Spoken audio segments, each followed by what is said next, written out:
కోసేది కోతలు. కష్టం వస్తే చావు ఏడ్పులు. ఇది ఒక పాస్టర్ నిజస్వరూపం. ఇతని గురించి ఇంతకు ముందే ఒక పోస్ట్ పెట్టాను. కానీ, కడుపు ఉప్పెలా నవ్వుకోడానికి పనికొచ్చే మంచి మెటీరియల్గా నాకు అనిపించి మరోసారి పెడుతున్నాను. అతని హావభావాలు రెండు చూడండి. హాయిగా నవ్వుకోండి.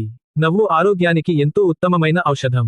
నా దేవుని కోసం ఒక్కసారి కాదు 100 సార్లు చావడానికైనా సిద్ధం. నా పిల్లల్ని బతికించడం కోసమో, నన్ను బతికించుకోవడం కోసమో, నా భార్యను బతికించడం కోసమో యేసును ప్రకటించడం లేదు.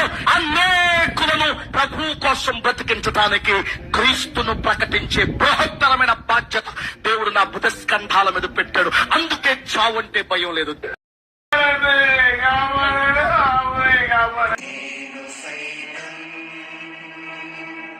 మిత్రులారా, దయచేసి సబ్స్క్రైబ్, లైక్, కామెంట్, షేర్ చేయండి.